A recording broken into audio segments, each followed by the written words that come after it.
Thank you for clicking on this video. Enjoy! We had two of our characters die. Tia was killed, brought back from the dead to be used in the final battle to bring Quasar to the realm, which I forget the name of, that he needed to go to enact his plan. And then Grace died, teleporting everyone to the proper positions to stop Quasar. So I'm kind of curious if those two deaths were premeditated, I guess, or if the different endings have no deaths, less deaths. I don't know. And I tried to look it up because I was curious, and there's not much information out for this game unless I were to actually watch someone do a full playthrough. Hope you feel better. I'm feeling fine, Apple. I'm just having a lot of mucus right now. For some reason. I'm not sure why. And then doesn't help that I was shoveling out some snow just earlier, so I'm full mucus. It's fine. Hey, Chroma. If you guys have not checked out Apple, Co, and Chroma, please do. They're all super amazing, super awesome people. Please check them out. But, without further ado, let's dive in. She, her pronouns, yeah. This DLC contains spoilers for the main story of Tavern Talk, which makes sense. Tempest Tantrum, A Case of Curiosity, 38th of the Primordial Moon. Shoveling, your favorite? I prefer shoveling over mowing the lawn, so yes, my favorite. Between the two, anyways. So I'm not sure where this leaves off. Is it happening after? Before? Okay, so we still have all their information. So, or some of their information. The people that I'm assuming are going to visit at this day are here. So, we'll figure it out.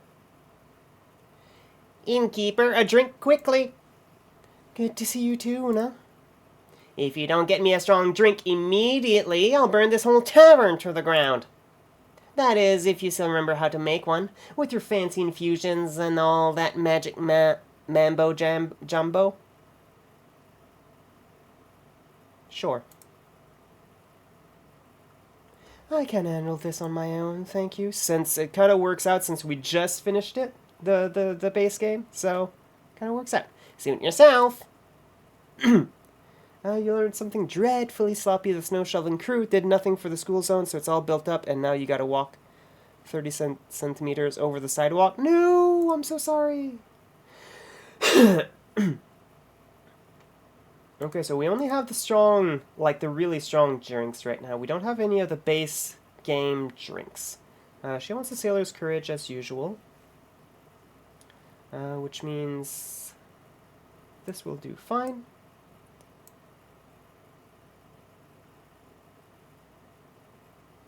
And then she wants one of these. I'm guessing they re-added a tutorial just in the event that people were coming to this after a long while of not having played the base game. You love walking it, you just hate how sloppy the city workers were. Yeah, no, I get it. I get it, Chroma. It kind of sucks when the walkways are not cleared properly. Kind of sucks when everything's not cleared properly, but sometimes it just takes days to really clear everything. Hey, strong drink for a strong friendship. Ha! Love it. Don't tell anyone I said that. They wouldn't believe me anyway. So, you haven't shown your face around here in over a year. What's the occasion? Oh, geez, it's okay. So this is taking place a full year after, is what I'm understanding here. And I'm assuming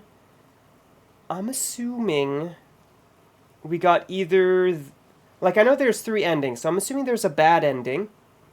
And I'm gonna take a gander, and it's Quasar winning the everything, so the end of the world approaches. The second ending is either the one we got, which is a neutral ending. And then the last one is either the one we got or something even better than what we got, is what I'm assuming. And this one would either save everyone, Khazar might even survive. We don't know. Do you know why? Because sometimes it takes days to clean everything properly. Would you believe it if I said I miss you? I would. Good, because I do. I also needed a break from fixing some local roofs. Been at it since, ever considered putting up a clock instead of a dagger?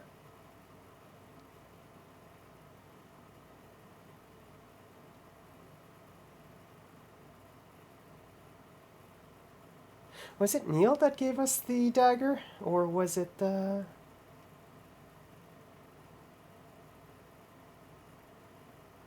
Oh! Okay, I see what's going on. I see what's going on. We used to have a clock here. And that clock is gone. And that clock was something that Neil stole for us from Lady Evelyn. So, I'm gonna take a gander that Lady Evelyn traded that dagger for my clock. Feels wrong to take it down. How sweetly sentimental. My compass broke on my way here, and a bad omen if you ask me. As a fun thing, you may have T-posed over a parked car. Now, why would you do that? Almost wandered in the wrong direction. Right, because... Okay. So, what we learned is that Quasar broke a lot of the sigils, and I think there was 5 total, and he broke like 4 total.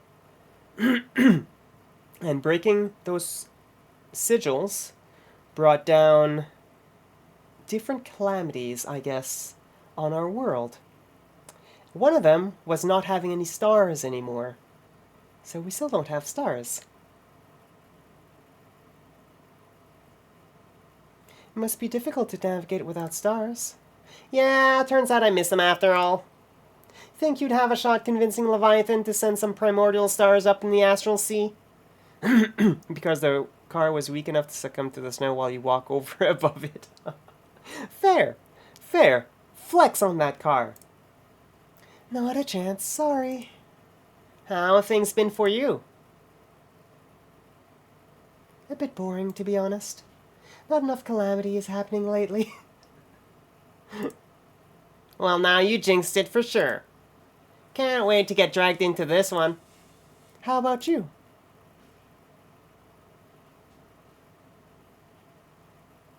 Pyrography? Okay, I'm gonna Google that one because that's the first time I ever hear that word.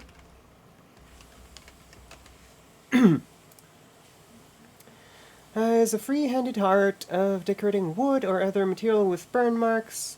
Oh, wood burning. Got it. Which in this case, it wouldn't be modern wood burning. So I'm assuming it's similar. It's just that instead of electric like we have it today, it was probably just a metal pen that they'd put in a fire and then burn the wood with it. That is so cool. Still working with our Jonah biography sequel, whatever that is. We're still figuring that out, but I'm having fun. Happy to hear it. I'm currently trying to talk Archibald out of writing the Gweave-themed romance novel Kyle is trying to talk him into. Oh, God. Kyle, please. Let me guess, Kyle's been talking to the Gweave? Yep, I think it put him up to it. Cute. Stop talking Archie out of it. Maybe he should write something inspired by... Banshee and Mary Morgan's love story instead. I'll pass your idea along. Relationships can be tough, huh? They can be, but they can also be very rewarding. Like Neil and his parents. They worked hard to repair their relationship and it made them better people. Yeah, I'm happy for the kid. That being said, if they ever make him sad again, I'm throwing hands. You and me both. Speaking of the sneaky guy, do you know if the Zolford familiars got back to them after Millie's tea party yet? They're already planning what cakes to bake. Can't wait to try them. But before I forget, I've got something for you. For me? Here you go. Recipe unlocked, Ocean Fizz. Ooh, that's a new one. Ocean Fizz. Surf the waves with the prickly Ocean Fizz. This fresh drink will bring back memories of sea foam and chill summer days. It's not only rich in flavor, but also provides you with the agility and strength of a reef shark, as well as the thick skin of a humpback whale. You'll be quite the catch. So as it says, dexterity, strength, and defense. A recipe? I wanted in a card game. It sounded delicious. And you wanted someone to make it for you. Exactly. What are you waiting for? On it, boss. Needy little bugger. Alright, probably need something. This will be fine. So, 1, 2, and 3. And then we need one more strength. Ocean Fizz.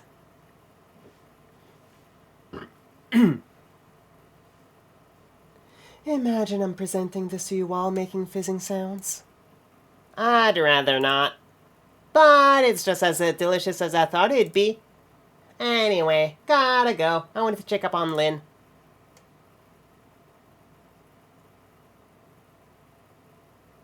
She should be training with the Chimera right now. It's teaching her how to decode riddles. Can't wait to test her progress. See you later. See you later, Una. What was that sound? Millie! Oh, and Clay. Oh, Clay, you have a new friend. Greetings, brave Adven. Hi! Hello! Hello, innkeeper. It's been a while. Welcome back to my tavern, Millie. Clay, what can I do for my dear friends today? Did you miss me, innkeeper? Of course. Zenith just isn't the same without its renowned detective. Your tavern looks exactly the way I remembered it. Oh, you know, Andrew doesn't do well with change. I can't fix anything without him sulking for a few days. Not even those scratch marks on the counter? Those have sentimental value. Huh. But what brings you two to my tavern? I'm just passing through. I'm on my way to visit Lavea and little Prim. You know, Tia's sister and niece. Aww. Okay, this is sweet. He kept up with Tia's family. I'm gonna go on a gander that Tia's death was not preventable. So he got close to her family. Just generally. That's my guess. But I guess we'll see in a few.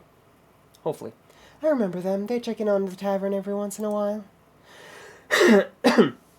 Prim always leaves a bracelet or necklace made of fresh flowers with Tia's statue. Aww. Okay, so because they mentioned Tia's statue, yeah, she's definitely still dead. Okay. So that doesn't seem like it can be changed. Which begs the question of Grace's death. Can that be changed? Or were those two deaths just happening no matter what? It's been a while since I last saw them. So I'm visiting in between taking care of little Miss Millie over here. Clay is looking after me so I don't get myself into any trouble. At least that's how Neil phrased it. And of course Fable agreed.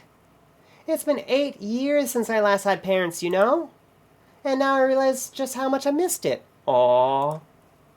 But a detective simply can't do her job while under so much surveillance. I'm almost 12 years old. And I've already solved a bunch of cases in those almost 12 years. I'm pretty sure I've learned how to take care of myself by now. But I do have to admit, it's nice to not be as alone anymore. And spending time with Clay and the Sleeping Force while Neil and Fable are on vacation is a nice change of scenery. It's kind of like a vacation for me, too. Excuse me. The Sleeping Forest isn't so sleepy after all with Clay and all his animals around. Did you finally open up that shelter for abandoned, hurt, and lonely animals, Clay? I did. Oh, that's cute. It's a home for all lost souls, as well as those who need some time and help to get back on their feet, or wings. They're a lovely bunch. If they're half as lovely as you, they must be wonderful. Just like that wonderfully adorable companion on your shoulder. What was her name again? It's Dindy, my family friend. Cassiopeia sent her to thank me for caring for Tia so much. One day she just appeared on my doorstep, and ever since she can't seem to get enough of my personal space. Oh. She's so cute. Even if she's always bossing the other animals around. She helps a lot with taking care of everyone at the shelter. It can be hard work making sure everyone is okay without losing sight of your own well-being. But I make sure to get enough breaks in so I can take care for all of us with a well-rested heart. Speaking of care...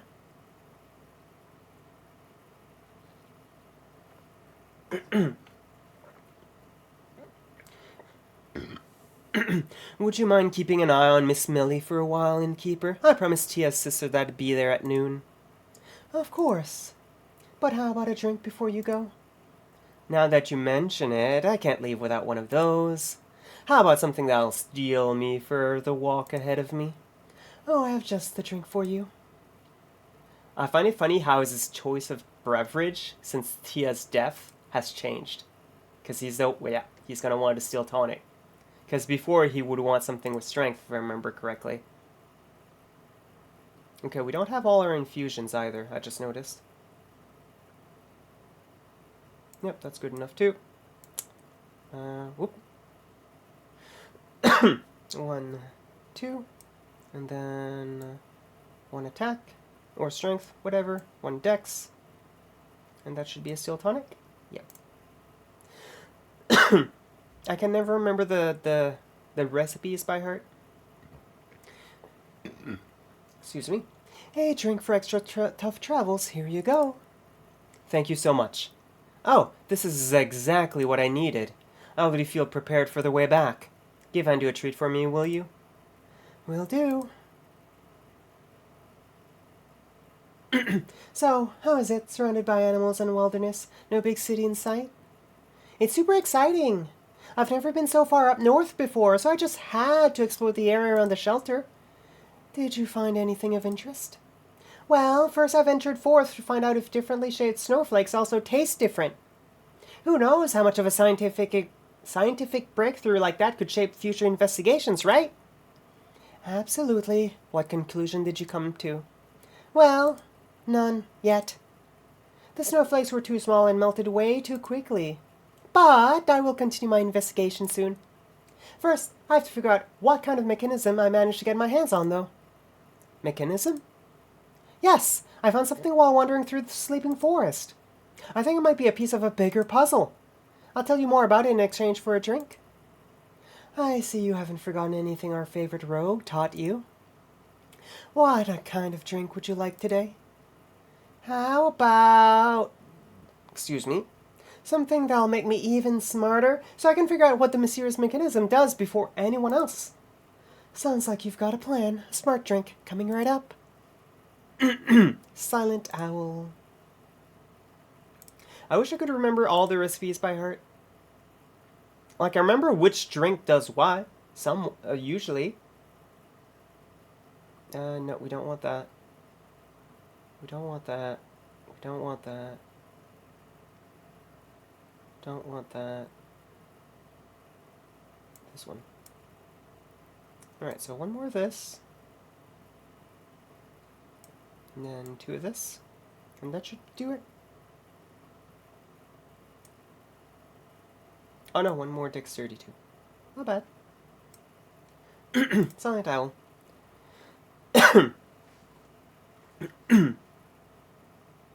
This should fire up your brain in no time. Thank you! Oh, I can already feel my neurons forming new connections. So, that mechanism... Alright. Where do I start? I found it while exploring the wilderness of the sleeping forest. It was completely covered with giant roots. It must have somehow caught the sparse sunlight shining through the forest because I saw it sparkling in the thicket. And of course I had to dig it right up.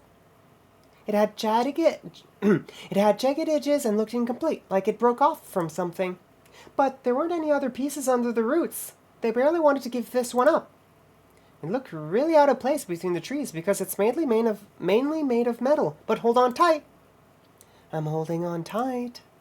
Very good, because the metal seems ancient and magical. I could feel some weird, tingly energy flowing through me when I picked it up. You know, metal usually has a certain smell to it, right? It didn't have that at all. No one I've asked can identify what it's made of either. And I can't scratch it with my nail even though it looks so old. But that's not all. It's not just made of weird metal. There's also super sparkly gears growing right out of it, somehow that seem to be made of pure citron. I couldn't dent the citron either, like it was magically fortified. That's certainly intriguing. Right? It must be part of a bigger mechanism, with all the gears and the uneven edges, you know? There must be a second half to it somewhere. And hold your horses. New rumor. Melly found one half of Monsieur's ancient mechanism in the slipping force, but where is the other half? And hold your horses. It turns out the piece that I found is some sort of locket, or a tiny treasure chest, or maybe a prison? So it opened up? It was a little tricky at first. You have to turn all the gears just the right way, and even then I needed to use the lockpick Iniko got me. But eventually it bent to my will. And was there anything inside? Well, no, nothing really. I mean, except a fire spirit. A really angry fire spirit. That might have been that I might have freed accidentally. I see. But I swear, I didn't do anything to make it angry. I just let it out. Maybe it was upset because it was trapped for so long. It was burning so hot it even singed one of my whiskers. And when it took off into the woods, it managed to start a forest fire even with all the snow. Clay and his animals helped me put the fire out quickly, but we couldn't find the spirit anywhere. Did I do something bad? No, you couldn't have known about the spirit. You were just curious, understandably. You're a detective after all. I must be a pretty lousy one since I didn't realize the disaster I would unleash. You can't expect yourself to be familiar with all the strange, ancient mechanisms in this world. You live and learn. Speaking of said mysterious, ancient mechanism and its fire spirit, I might have an idea about their origins. The spirit is clearly elemental. Now, I could be wrong, but that sounds like a creature from Leviathan's domain. Your boss? I wouldn't say boss, but yes, my patron. He and his plane are the origin of the 4 elements, and that includes fire. Powerful burning spirits are part of his daily routine. Oh, so if the metal is ancient, could it be that I found a long-lost relic of Leviathan's? That'd be so cool. Except for the part where I broke it. I'm not sure it's his. Divine, metal, strange mechanism, and especially magical gemstones? That's more of the domain of the Elder Dragon Wait. Don't they have a rivalry with Leviathan? It depends on who you ask. Some say they're enemies. Others say they were best friends before went to sleep. Either way, if they both had their claws in this, I think you've got your hands on a magnificent treasure. I knew it! Now I just have to figure out what this all means. We'll do like our first playthrough. We'll just read the rumors as we're making the quests. It's just easier. Like, what's the purpose of this thing, and where did the spirit go? Do you have any more ideas, perchance? Not yet, but I'll keep my eyes and ears wide open. That's what my trusty quest board is for. Did I hear Rusty? Can I interest you in a trip to my spa? The mud is very good for old and rusty bones. Thank you, but I'm not that old yet, and I understandably can't run the tavern alone. Oh. Oh. But I was going to give you a coupon. I brought a bunch. Oh, coupons? I'll take them. I can hand them out in the city while doing my research. That sounds lovely. Thank you so much. Of course.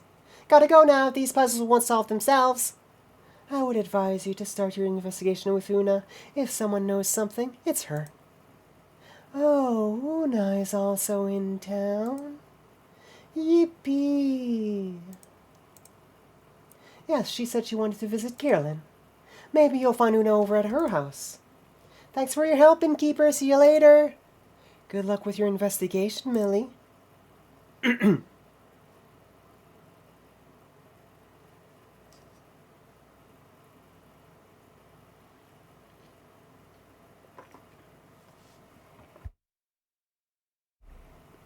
She seems really excited. Did she encounter an anteater? No, she found a puzzle piece, sort of. Oh, I love puzzles. What kind of pattern? Dancing skeletons, bog spirits, puppies. No pattern, I'm afraid. It's more of an incomplete mechanism she'd like to put back together. Seemed very ancient, maybe even made by and Leviathan themselves. All I can offer you in terms of patterns are an unidentifiable metal, gears made of citron, and a somewhat agitated fire spirit. Fun! Citron gears? That reminds me of something. Hey, Hammerhead, how are you doing? Welcome in. If you guys have not checked out Hammerhead, please do. That looks like Mega Man. Kind of hard for me to see because it's very small, but everyone please check out Hammerhead, I'd appreciate it. How are you doing tonight? And what would that be? I'm not sure. The thought is trapped on the tip of my tongue. That was Mega Man 11. Ooh, nice. A voice says you have a drink that always helps him with his words. Please free my tongue. Please. Already on it, Baya. The only Mega Man I've really played is X. You want 1,000 spirits. Just packing all our stuff to get ready to head back home tomorrow. Oh, did you go somewhere? Had you gone somewhere?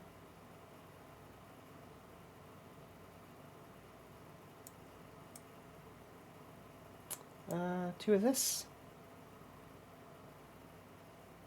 And then 2 defense.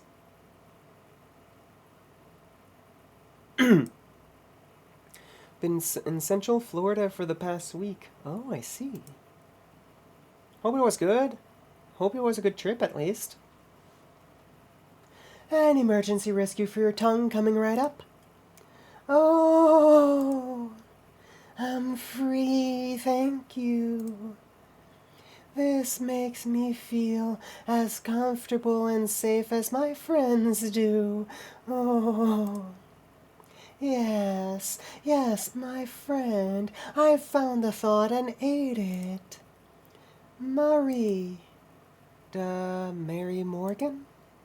Yes, in her postcard she talked about this decorative mechanism covered in orange gears, like citron. Ben, she was mesmerized by it. Did she spot it in a postcard shop? No, silly, in a library. They're on vacation in underwater for their anniversary, and they visited the local Correlifian library. But hopefully you're going to be happy to be home, because I know I like to be home. It's always better to sleep in your own bed. Mary wrote to me about her favorite things from the tour. Underwater? I heard rumors that the city survived the primordial flood, despite still being completely submerged. Well, underwater. Something about a good flood defense system and nature's sense of irony. Yes, it's a great place to go on vacation if you don't mind all the seawater everywhere. Underwater treasure. We got our first quest because I'm pretty sure these are all together. But I haven't figured out how to send a postcard there yet. The plants don't talk to me much when they're so salty. 35? Banana, what the heck? Thank you for the 35 stream streak. You don't have to. I promise. Sheesh. Hi, Banana. How are you? Are you at work as usual? Everyone, check out Banana, please, and thank you. Which one is it, Banana? You got sick again. Oh, I'm sorry. I'm sorry you're sick again. I remember this glitch. I remember that glitch. Can't hear the clip. Are you telling me you haven't been even hearing the... Yeah, you haven't been hearing anything. Not even the game. I am so bad.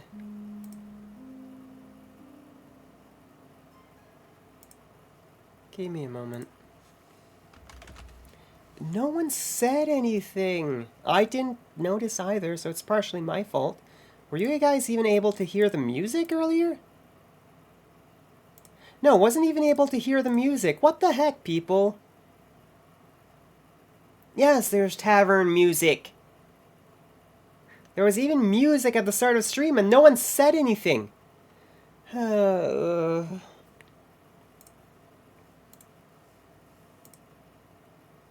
Okay, it's fine. Okay, the output device here is fine.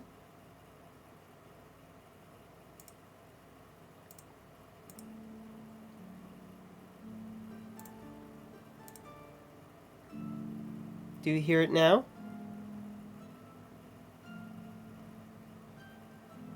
It's not like a big music for Tavern Talk usually, but like, there's usually something at the very least.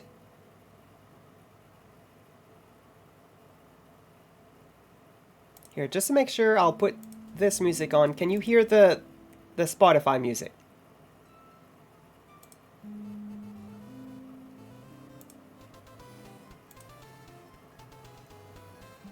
Can you hear the music? It should be working.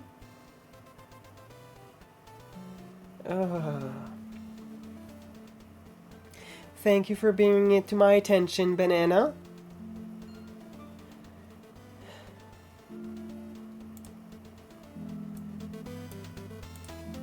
What if I raise it up a little bit? It's an 8-bit version of 8-bit Criminal. 8-bit version of Smooth Criminal, I should say. You accepted my voice and good enough? No, it shouldn't be. I'm gonna take a gander that you do hear it, because if I pause it, it's less loud, because it's just the in-game music, which is a lot less. Thank you for bringing it to my attention, Banana. I appreciate it. Oh my god, this is starting out so well. But I'm sorry you're sick, Banana. I'm sure you'll figure something out. Maybe ask X for help. I'll think about it. Who are you? Although, if I am gonna take a guess, probably a sibling of Fable? If I were to take a guess. Oleander, so a new character. Good evening, Oleander. Good evening, Innkeeper. Good evening, Baya. So it's not his first time coming in. Since a year ago, I guess. Good evening. You look like you could use a drink. Yeah. Had another group of adventurers who thought it was a good idea to try and pet the gooseberry boars. So a drink sounds great. Have you got one of those, what was it? Coffees? A cursed coffee? Minus the curses, please. I'll see what I can do.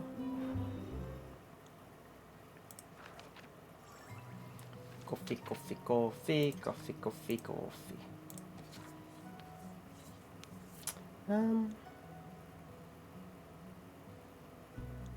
Nope. Good enough. But thank you everyone for being here. I appreciate it.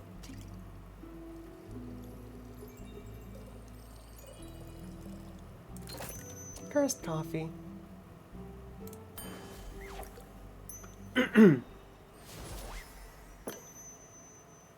A cursed coffee, free of any curses, but full of energy. Perfectly adequate, thank you. Wow, a compliment from Oleander Verifina. Today's my lucky day. Don't push it. So, having some troubles with adventurers again? When isn't it trouble with them? If they want a guide through the Ashen Grove, I can provide that. But you'd expect them to have at least an ounce of common sense. Instead, I have to herd them like toddlers. At least the boars have a sense of survival instinct. Let me guess, you're not getting paid enough for this? I don't get paid. That makes two of us. That means we're doing it out of the goodness of our hearts, right? It's my duty as a ranger to guide them. Can't let them get lost and disturb the local ecosystem or hurt innocent bystanders in the process. They might bring in a bit of chaos, but they usually save people in the process too. That special blend is what heroism is all about. Yeah, sure. Speaking of heroes, how's Fable? Aren't they supposed to tell you all about that when they get back? I miss them, and I'm very curious. Fine, I'll humor you. According to the latest postcard, Neil's parents are taking them to all the tourist spots in the Primordial Sea. Like volcanoes, wave pools, tornado farms. Sounds fun to me. You're a wonderful influence, thank you.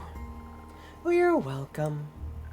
Honestly, I'm just glad they changed their mind about going to underwater. When they heard the town was still around, they immediately wanted to plunge down there and help people. Bless their big heart. I don't even want to imagine the trouble that it would have landed them in. Which I'm kind of curious if we have any information on them. We do, somewhat. Elf, age 250. He, him, ranger, Ashen Grove, lawful good, and Arcana, justice. But I heard it's beautiful down there. The Banshee and the Mary Morgan are visiting. I'm sure they'll catch Fable up on it then. Justice, you say? Yes. Very much Justice, Apple. That's his Arcana. Mary has been writing me postcards, too. It's so nice. That's sweet. Any places you want to travel? Home, in a bit. To your bed, catch some sleep? It's far too early for sleep. Suit yourself. Anyhow, Baya. Anything else the Mary Morgan wrote you about, as a bedtime story for our workaholic over here? Oleander Verifina is an experienced ranger and Fable's older brother. Often, his patience is stretched thin by adventurers and their hubris. He's currently overworked and should definitely cut down on the caffeine. A well-deserved vacation is long overdue. Would you like this game, Apple? I know I've had a good time with it.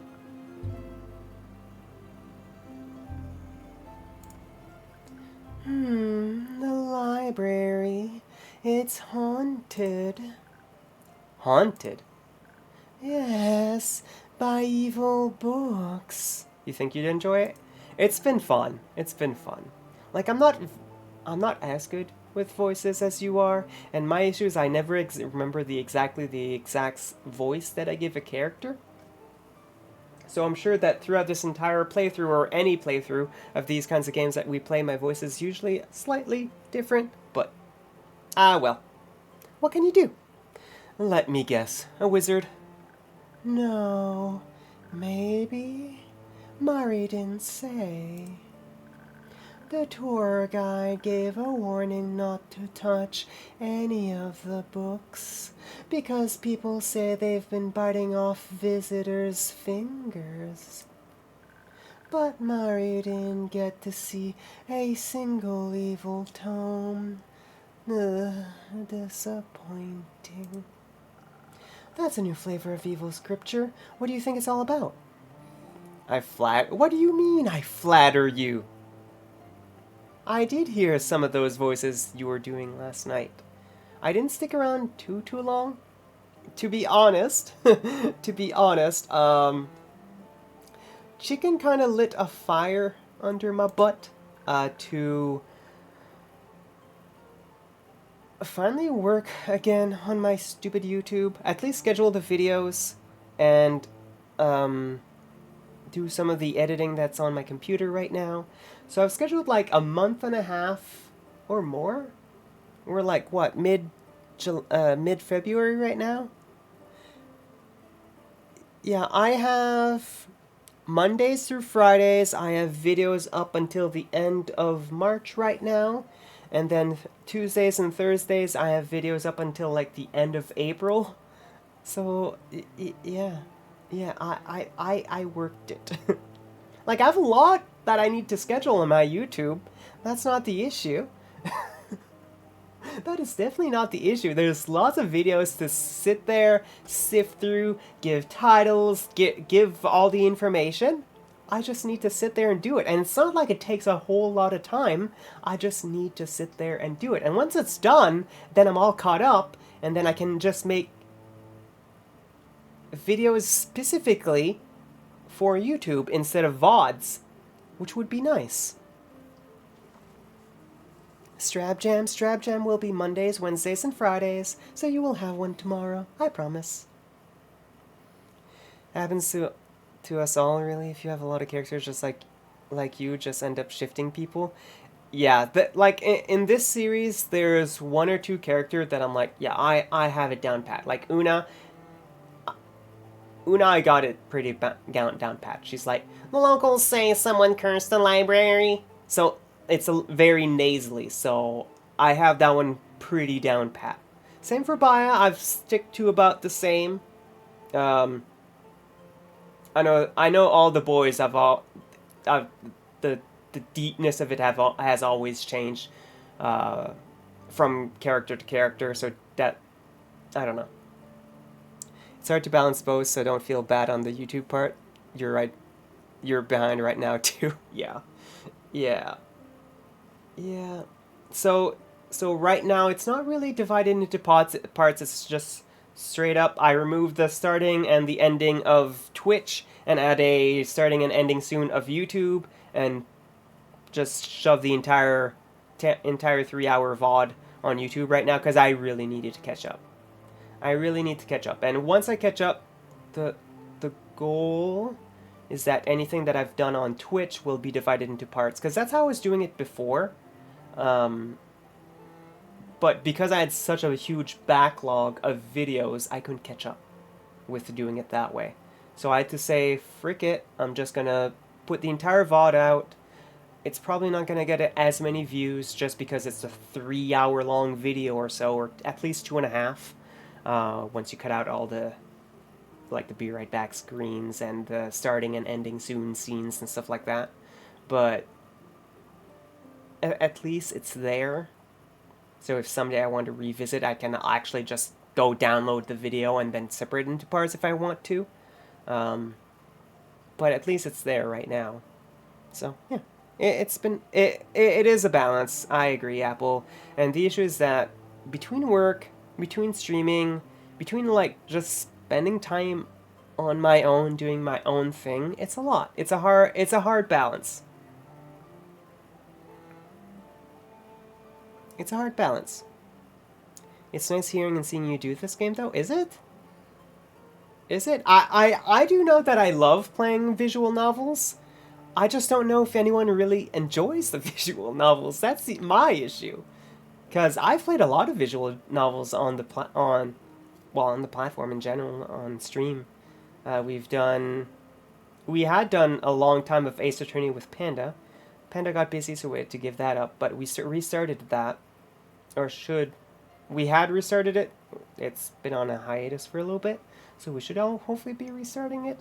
And then we also did Coffee Talk 1 and 2, and now we're here with Tavern Talk. Or at least the DLC now, I guess, but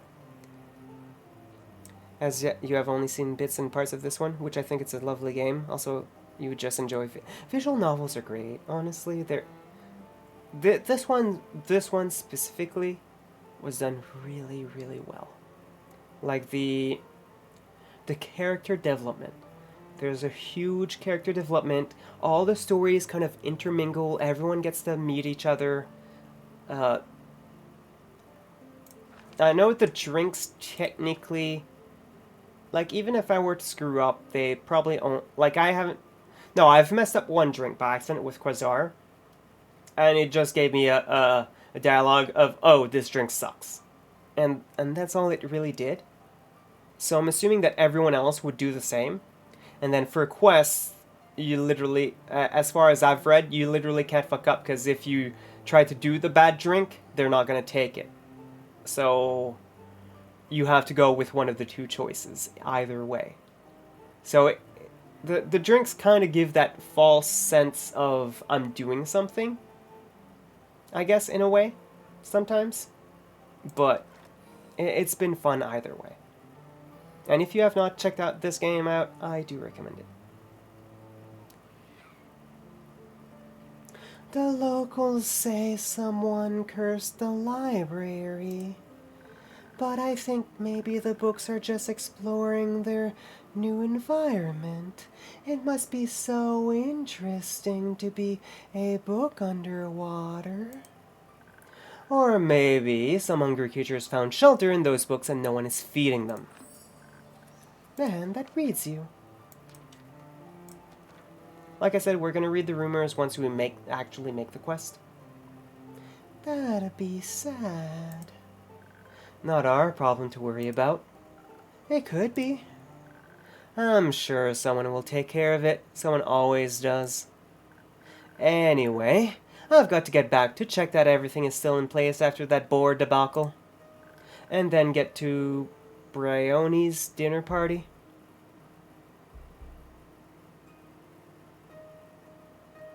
That right there? That's what what? What did I do now? Switching between the character voices?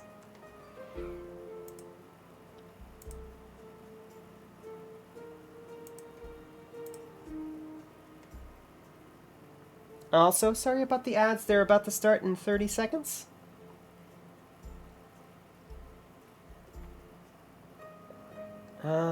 When you're shifting your voice, you're breaking your speech pattern accordingly? I'm trying. I'm trying. Like I said, it's not that I haven't practiced a voice. Technically, like, I know when people talk about voice training, they often talk about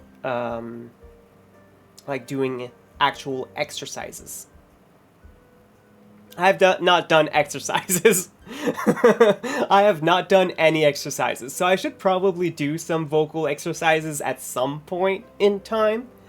But while streaming, especially during visual novels, I try to shift, like give each character different, as you said, shifting the voices, breaking to different speech patterns depending on the character. A layer to how your vocal shifts and sounds, yeah. Well, thank you. Thank you very much. I'm trying at the very least. Like I said, it's not that I'm not practicing shifting between chest voice and head voice. So there's been some practice. And even when I'm adding the nasally, that's entirely different too. So there's been some practice. just on stream, unlike other people that probably practice it on their day-to-day. But while the ads are playing, I will be right back. I drank a little bit of the coffee, but I definitely don't want to be awake all night, so I'll just put it in the fridge and drink it tomorrow. So be right back.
All right, I'm back. But yeah, just before I continue again, the only thing that I'm unsure about is obviously when you feminize your voice is a lot more soft-spoken, which means it can typically be less loud. The only thing that I don't know about is how to project it more. Because when you talk with a chest voice, it projects almost immediately. But with voice feminization, you usually talk in a softer, lower tone. So I'm not sure how to make it louder, I guess. That's the only thing. Plus, yeah, just in general feminizing, it's been hard, I feel.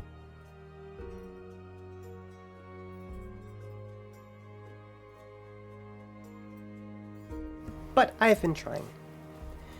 And then get to Brioni's dinner party. Your sister finally learned how to cook? No, but she's trying. Oh, can I walk you home? I haven't seen Brioni in ages. Sure, I bet you'd appreciate more guests. And you don't mind potentially poisonous pie, right? That sounds delicious. I'll bring you a slice too, innkeeper. Aw, thank you, Vasilla. Thank you. I've been trying, at the very least. Later. I wonder how Andrew feels about poisonous pie. New quest. 1, 2, 3. Melly's mysterious puzzle piece seems to have something to do with the dragons themselves, as does the angry fire spirit she freed. No biggie. Melly found one half of a mysterious, ancient mechanism in the sleeping forest, but where's the other half? The Mary Morgan spotted another part of the mechanism in the Coryliphian library underwater. It's unfortunate that the city's entirely submerged. Oh!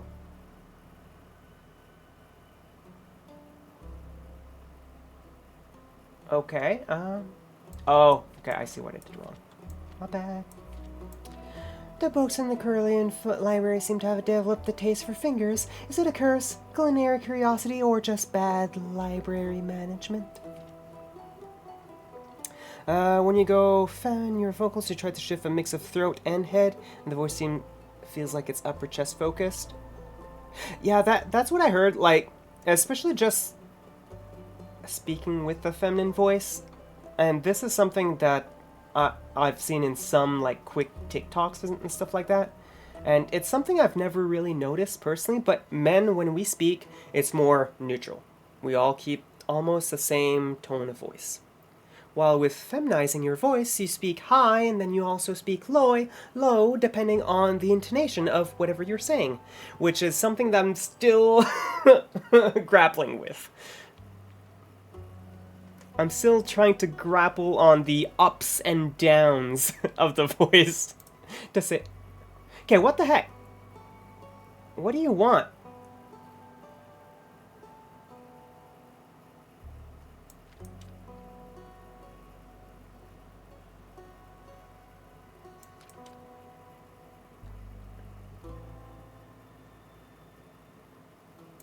This one, this one, this one. Thank you. Curious, do you like signing? Do you mean like ASL? No, I'm kidding. I'm kidding. I'm assuming you mean singing. I was jesting. I promise.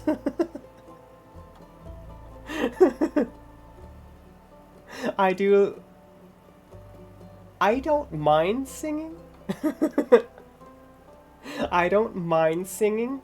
I just know that I live in a household of people that don't like to hear sounds that don't need to be heard. And considering I probably don't sing well, I try to avoid it. I don't mind singing. I'm not great at it. Night at the library. Deep in the sleeping forest, a young Vukagan detective, Melina Broom, found an ancient mechanism. Its origins are unknown, but when she tried to open it, she unleashed a fire spirit onto the world. Determined to make things right, she needs a group of ambitious adventurers to help her find the missing piece in the underwater library in underwater. But beware, the books may bite. I was just teasing you, Apple, I promise. Everyone needs to practice on, anyone that's like us, that's like us, that wants to feminize their voice a little bit, need to practice it more. So I agree. And even someone that's been practicing for 3 to 5 years or more, still technically could use some practice. Tempest Tantrum, because there's always something new to learn. There's always something new to learn, is what I've learned. Even just right now, like when I'm playing these games, my shift in voices, whether I like it or not, it's still a practice to doing it. Like, obviously, I partially hear myself because these earbuds too block out some of my voice, so I don't hear it as well. So I don't technically really know what my voice sounds like when I'm doing all these voices as much. So I'd have to sit there and actually rewatch some of the VODs to see how my voice sounds. I really need to sit there and actually like put on a monitor, even just on my earbuds and on my mic, so that I can monitor my voice as I'm doing it. Doing it while I'm streaming though would be weird, because then I'd be hearing myself. You guys would also be hearing me twice, so that's not great either. So that's why I don't do it. But hearing yourself as you're talking gets confusing. I've had that happen so often when I was working phones very often. When I was working phones for a company, sometimes for some god unknown reason, and I'm assuming it's because the person that I was speaking to was on Bluetooth in their car or something, so I would hear myself as I'm speaking, and it's like, oh my god, please, no, I can't think of what I'm gonna say next if I'm hearing what I heard myself say in 2 seconds earlier. It's like, no.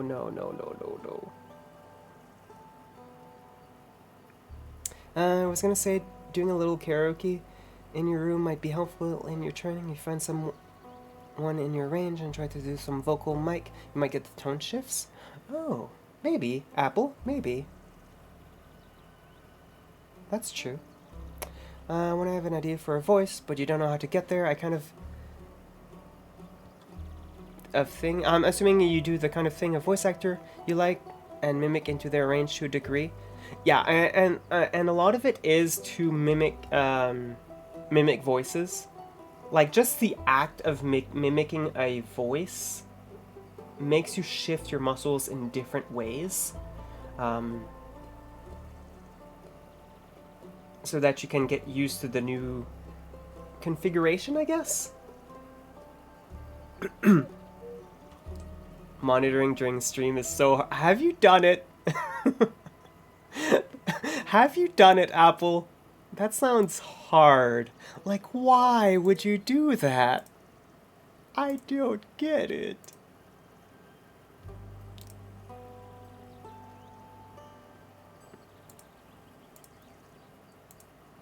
What? Double nerpy? No, no double nerpy. That would be bad. You could change the setting and make it 1. What do you mean 1? Where only I hear it and you guys don't hear it, I'm assuming? Is what I'm assuming you meant?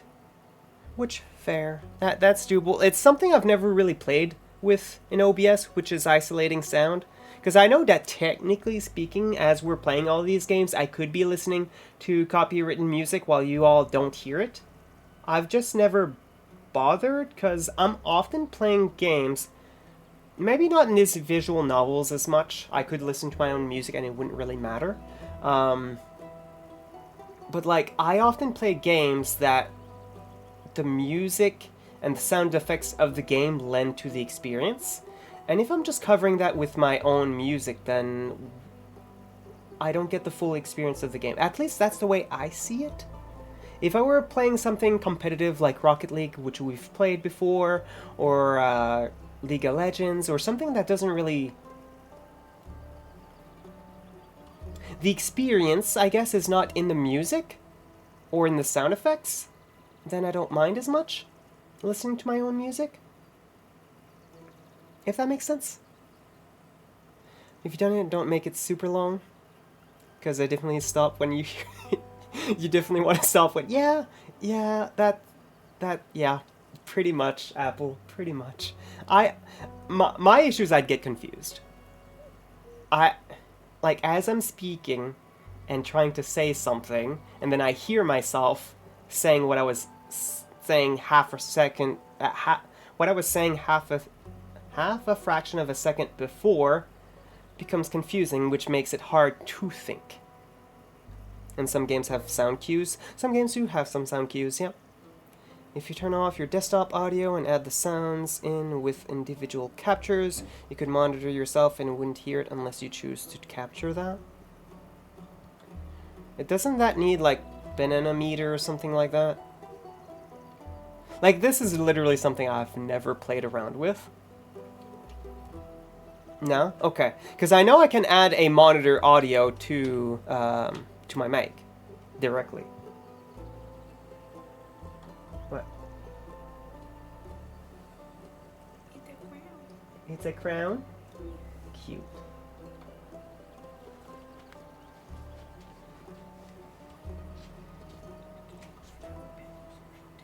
Oh, is that what that is? I don't know if my head is bigger than yours or not.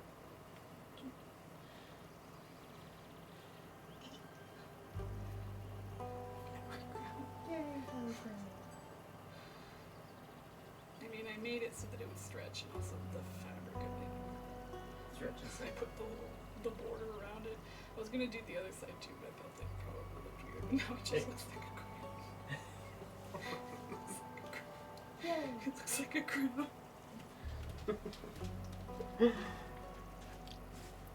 Oop, green screen fucked up. Spouse made a crown.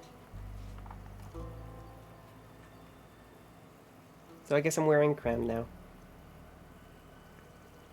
Something I could show you later if you're interested? Sure. I'm not sure if I'm ever going to use it. Because, again, monitoring yourself as you're speaking, like, I'm sure it would be helpful, and I should do it. Because that's how I can really hear how my voice sounds. But doing it while streaming, while I'm already distracted by so many other things, sounds hard. Hi, married partner person. Chat says hi.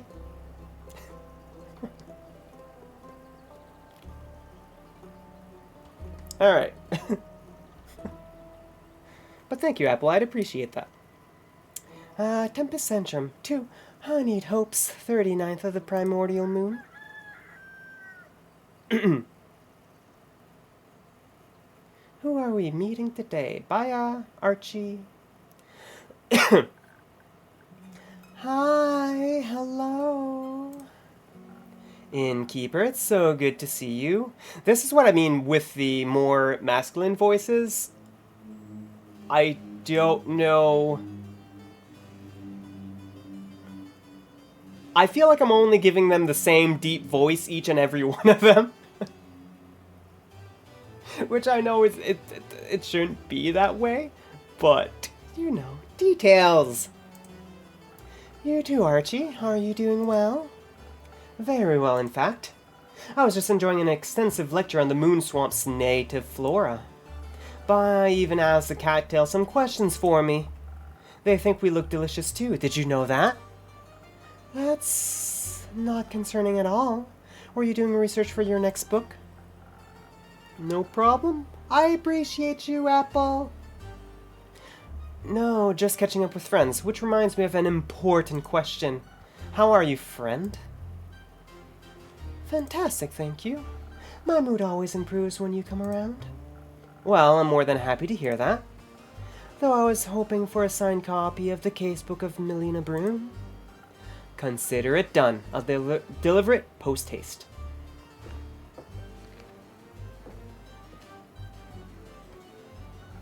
Speaking of the detective... Good day! I shall be taking this quest, Innkeeper. I'll put it just for you, Millie. Excellent. A quest? What quest are you taking? The puzzle one. The thing you were making... The thing I was making fun of yourself last night. You had two dudes with deep voices and one was supposed to be a little more rougher on the edges. Though too much, I'm sure. It sounded like me trying to be deep with the same voice twice. Okay. Oof. Like I can go deep. I can go pretty deep. It feels less comfortable to me for some reason. Like I can bring out that chest voice. I can. It doesn't feel, I guess it doesn't feel natural. I don't know. Precisely. There's a puzzle to solve? Yes, sort of. I'm currently following the case of the mysterious, ancient, magical, and fantastical mechanism. Yodel? No. So far, I only found a piece of it, but it might lead us to another. Which I should really find because I might have released some sort of angry fire spirit from the first piece. And it burned down some parts of the sleeping forest, which is not ideal. Yeah. I want to get it back inside the mechanism so it doesn't burn anything else down. But first I need to understand how the fucking thing works. Melly, you're 12. No swearing.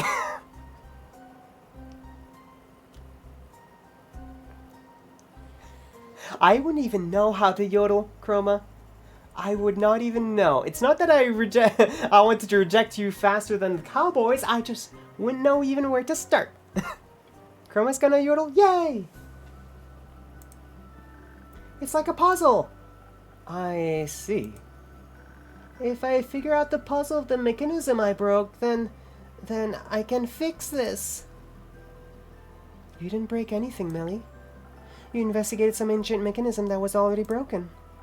Those kinds of items tend to release strange things no matter who finds them. But I found it and let it out, so I'll be the one to solve it. A detective never runs from responsibility. A detective shouldn't be afraid to ask for help. That's what I'm here for. Where are you going to look for this puzzle piece? Are you going back to the Highlands? No, the quest says that Baya's friend saw a piece not unlike my mechanism in underwater. Is that true, Baya? It is. Mari said she saw it in the Coryliphian library. I love libraries. There won't be any fiery wizard in this one, though, right? Doubtful. Libraries may be a wizard's natural habitat, but the one thing wizards value more than fire are their precious books.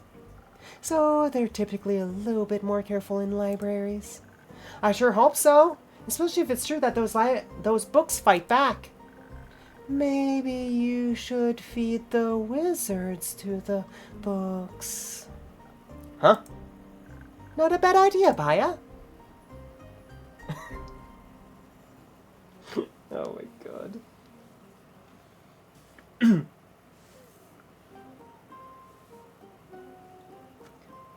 It's a terrible idea. What she said. If you meet the books, you should tell Mari all about them. She really wanted to see them. But thank you all for all your help, though, Apple. Like, you've been a lot of help recently, so I appreciate it. Wait, what if I come along? I could ask her and Banshee about the puzzle mechanism thing.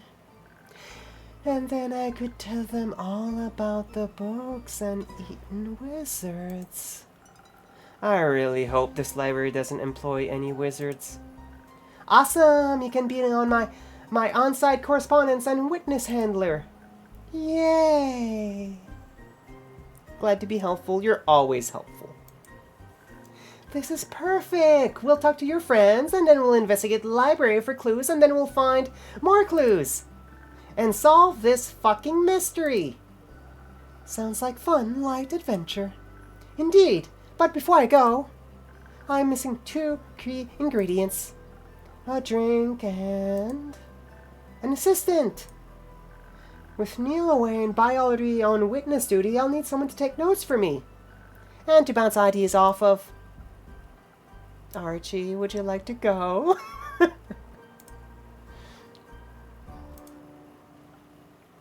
Archie, what are your plans for the day? Well, as you know, I no longer participate in active adventuring business, so I must pass on this promising opportunity. But I need an assistant, and you need inspiration for your sequel, right?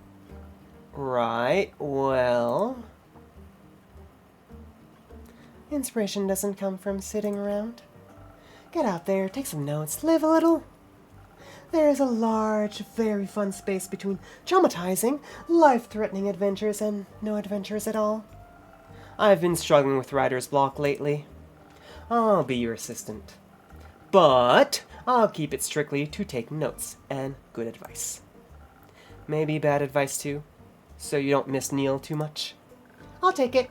We'll make a great team. As your assistant, may I raise a concern? Where are you head? Isn't underwater... Indeed, it completely sank during the Twilight Flood and hasn't risen since. The city is in a magical bubble. No water inside, except in bathtubs. But the bubble is underwater. And we'll teleport into the bubble via plants? No, I can't teleport underwater. Too salty. We can swim there. Whee! Is it far down? Not really. Like 20 minutes? Right. We can't breathe underwater, Baya. Oh, I forgot. How are the inhabitants of underwater surviving is my question.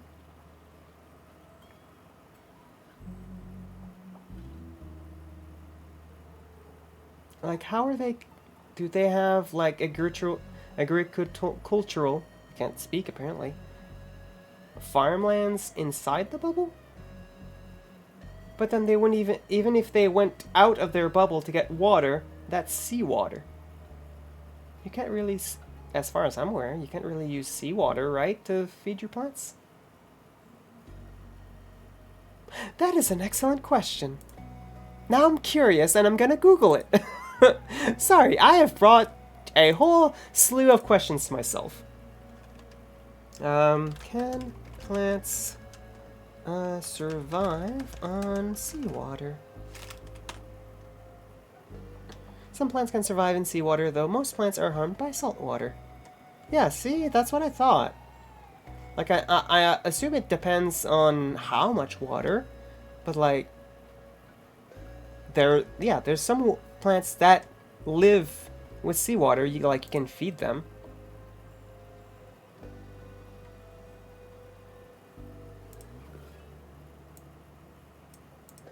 I guess I should probably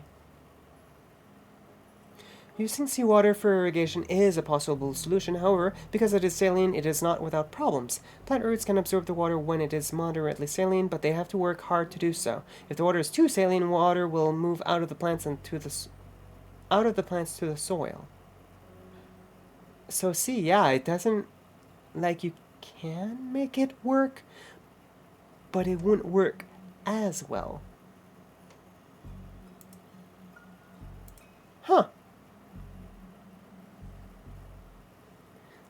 It would dehydrate normal plants like we dehydrate, though I guess you could boil the salt away. I guess that would be one way to do it.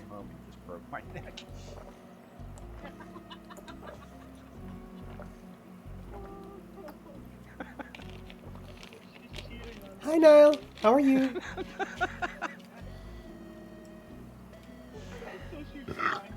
If you guys have not checked out Niall, please do. Lad's been playing some Me-Side. Either that or we just got a little too... Reverse osmosis desalination, which I'm pretty sure I know what you mean by that, because I think that's how, one of the ways where you get water in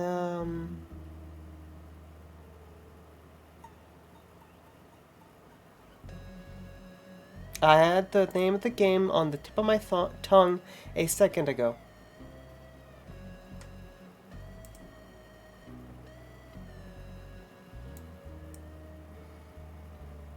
Raft. Thank you. Oh my god. Thank you, Apple. I was like, I had it in my head a second ago, and then as I was talking, I forgot about it. I was like, oh shit, what's the name of the game again? Oh my god. Someone got you a new visual novel.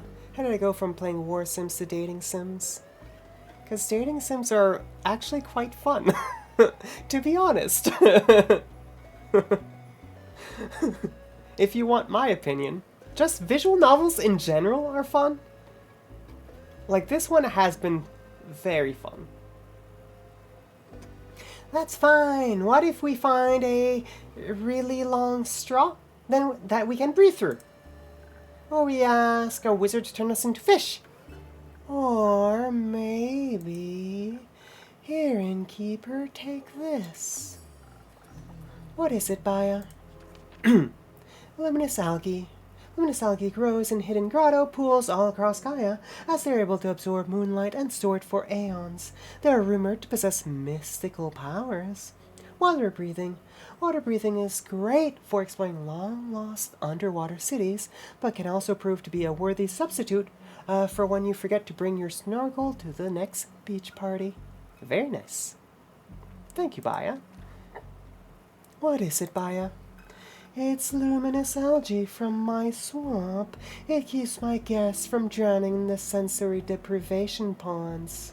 Okay, that sounds like a really good way to operate your spa. Here, just in case you don't want to die while you're in my swamp and in your sensory deprivation pond when you're underwater. Here, you can breathe underwater now. Helps with breathing for those who need it. You can mix that in your drinks, right? I can certainly try. Thank you, Baya. Happy face. Now you two pick out a drink. I have to go ask Voy to watch over my ants while I'm gone.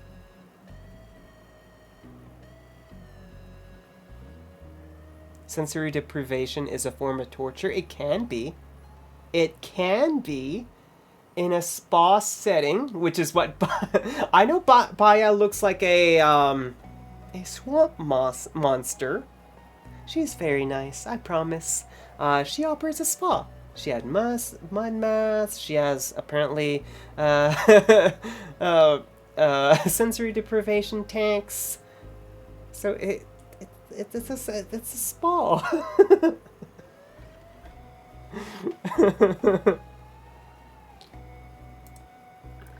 I'll pick you up at blooming time. What is blooming time? Mud mass, hot springs, torture, everything you need. I agree, though. Dawn, silly. For half a second, I was like, huh? I don't remember putting my name in the game. It just asks for your pronoun. Then I'm like, oh, right. Dawn is also, like, actual, like, a part of the day? Which is one of the reasons why I chose the name in the first place. Anyway, we'll take this luminous, Anyway, we'll take this magic luminous algae along with your best dexterity drink, innkeeper. That way we can sneak into the library undetected and begin our investigation without any disturbances. And we'll be quick about it too, so we'll have it solved before anything else bad can happen. Couldn't we just ask them to let us in? No, we have to be stealthy. You spend too much time with Neil. No such thing. Alright, if we're being sneaky, shouldn't we also pack some defense in case any guards or books come after us? Great idea, my dear assistant. May I also make an alternate suggestion? Just this once? Just kidding, suggestions are your job. What about intelligence to help us solve this mystery properly? But I'm already plenty intelligent. Maybe it would give us a new perspective. Especially if this mechanism is ancient, we might need some extra brain power to comprehend it. But then we should add some strength so we can kick some asses of any guards or books we come across. And also, we can pick up the mechanism. It might be heavy, and you know, neither of us are exactly regular gym goers. Exactly! I like both options. We need to breathe underwater, innkeeper. But should we go with more smarts and strength or speeder and defense? Please help us, okay? Alright.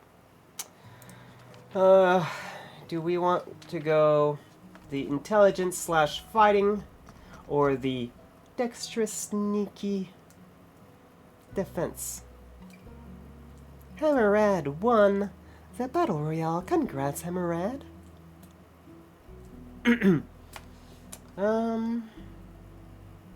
Second place, let's go!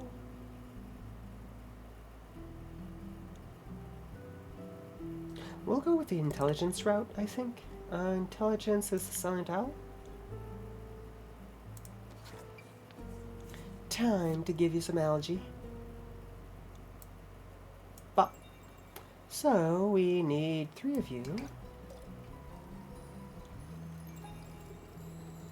You died for... No, that's not a good thing, Niall! No, I suppose I shouldn't be the one to say that since I'm always the first to die in Demonologist.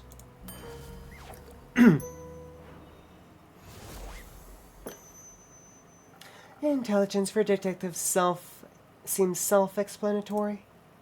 You're right, you can never be too smart. And now I have a mean right hook too, just like Linny. Right, she calls Carolyn Linny. Going first means less effort. You know what? Fair. Fair. Well, a nice right hook. I don't want to be mean. I'll leave that one to Linny. I'm looking forward to hearing about your adventure. Don't get too wet. Let's go solve this case, Archie. On it, boss. Thank you, everyone, for hanging out. I really do appreciate it, though. Voy, hi. Turn on the spotlight and bring out the applause, innkeeper. I've returned to your tavern. What an honor, great voyage. You look radiant. Oh. Thank you. So do you? Radiant like the sun rising on a warm summer day. Hello, demon. Right? I love him. I love Void. Question of the day. What's something you've done that you didn't expect to do at this age? What's something that I didn't expect to do at this age?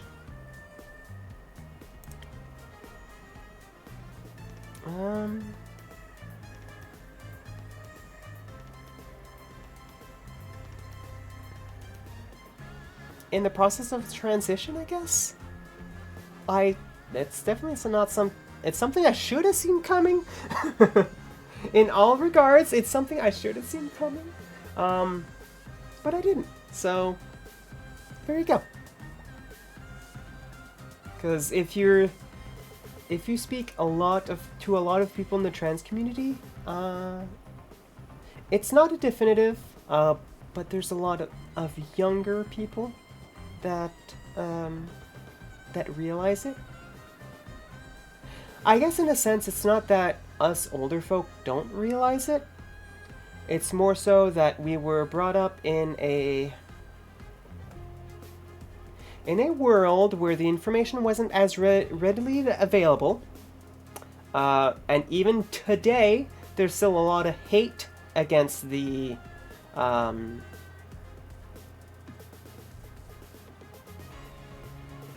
this minority, I guess. There's still a lot of hate, which can make 3 people repress very hard. Can make a lot of people repress very hard, to the point that some trans people that have not realized that they're trans are very, very transphobic. Just in the same way that someone that's technically gay, but haven't realized that they're gay, are very homophobic.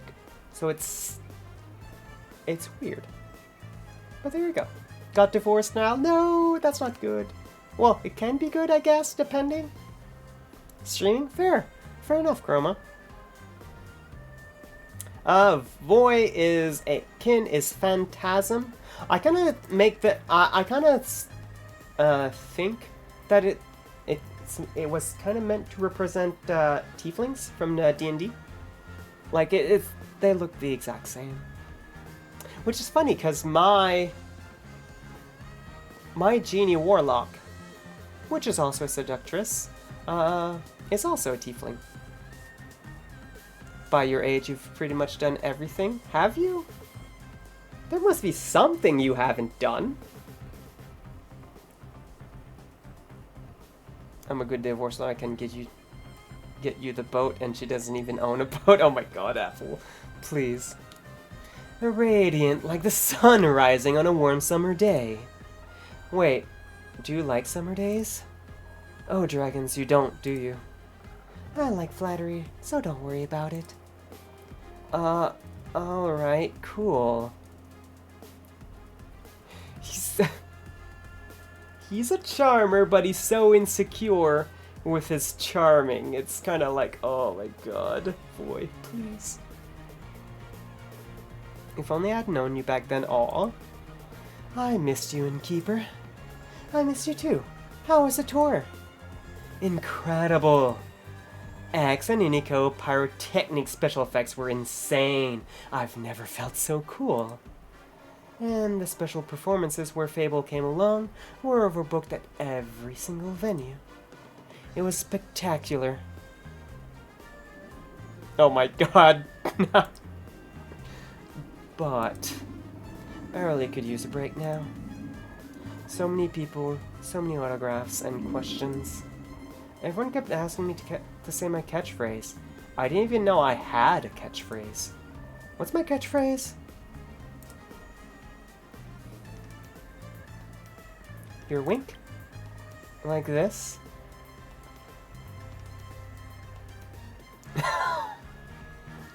chat, please. Oh my god. I love you all. I'll charm the socks off of any groupie. And any innkeeper. Wouldn't you like to know? Speaking of classics, can I offer you a classic void drink? Actually, I'm craving something specific today. Do you have any of those honey flowers left? I think they're exactly what I need after weeks and weeks of constant chatting and belting. And maybe you can enchant my senses by adding some classic charisma to the mix. But I wouldn't be upset with something else either. I'll make sure your drink doesn't upset you. One moment. You'd prefer nice? Don't we all prefer nice? This raises charm and speed, but reduces strength, so nothing strength-wise. And you want something charming. This is good. 1,000 wins.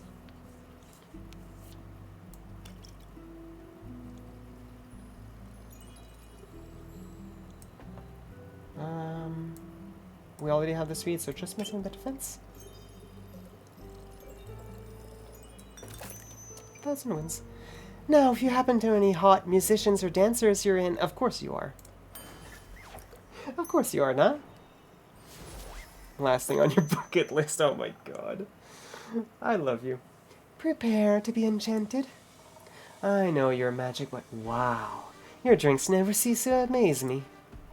I'd give this a standing ovation if your seats weren't so comfortable. So, how's your break going? It's very relaxing. I decided to visit by her spa, and it's been every bit as refreshing as I'd hoped it would be. You know, she gave me a bunch of her flower crowns for my concerts so I could hand them out when I didn't know what to say. We spent last week making hundreds of new ones together, and now I'm babysitting her aunts while she's off to that underwater thing. Also, I brought you some of her coupons. I'll just leave them on the counter, alright?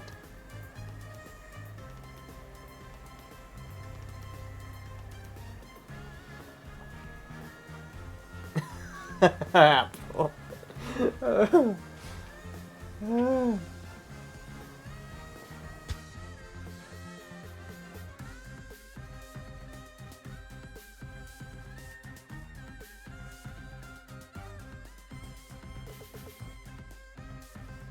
Excuse me. Excuse me again. Of course people loved them last time. They sure did. I knew we could count on you. Are you going to stay a while? No, I need to get back to the ants. Just wanted to drop off the coupons and check in on you. Judging by how long it took me to get here, I shouldn't say for too long. You're not picky, that's fair. Did you get lost? Majorly. I'm not sure what's up, but the weather is being really weird. Like there's this growing layer of fuzziness that makes it really hard to see. Things do feel a little fuzzy. Right? The wind's picking up too. It was so loud I could hardly think on my way over. Even the compass Scully got me went totally haywire when I tried to get it back on track. Weather phenomenon. So I had to rely on asking people for directions, which worked, but... You're exhausted? So exhausted. But I'd go through any storm to get to you, innkeeper. And I'd shelter you from any storm too, boy. I'd better head out before you make my heart melt. Hang on tight to those coupons. I don't know if I do flirty well. I'm trying. I don't know how to flirt, and I don't know when I get flirted on, so it's great. Your son was watching you play Fortnite as Miku. I think it made him die a little to see her there. Honestly, it's been so fun. Like, for me, it's not even the fact that you're playing as Miku, it's that the fact that you can sit there and switch between, like, the bass, the guitar, the electric piano, or the microphone. That's really cool to me. You got it. That's the end of another day, I suppose. Ba, ba, ba.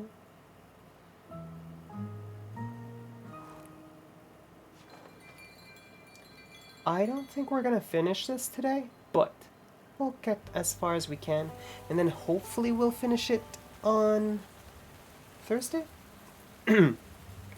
Tempest Antrim, Chapter 3, Night at the Library, 41st of the Primordial Moon. Because we're still just getting into the introduction of the DLC, I feel. It's looking pretty stormy out there, Renu. I should make sure to keep the windows closed. Good morning, Oleander. Good morning. What's going on up there? Great question. Are you going to answer it? Storm's pretty bad. Right, and... Oleander, you still with me? Sorry. Long night and a bad headache. Could I maybe get a coffee? I don't think more coffee is what you need. How about something for that headache of yours? Maybe a tincture to soothe your mind a bit? Sure, I'll take that. That's gonna be, Silent Owl. I never remember what the Silent Owl needs. This does. This does it. One of you. One of you. And 2 of you. Silent Owl.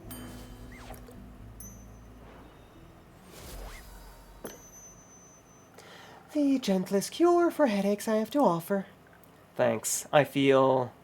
soothed. Want to try telling me about the storm again? Fine. I guess I owe it to you. Quite frankly, it's a nightmare. The storm is causing an alarming number of people to get lost. On one side, you had adventurers who think now is a great time to look for treasures or personal fulfillment. Some of them even want to fight the storm, which is a level of stupidity I previously thought impossible.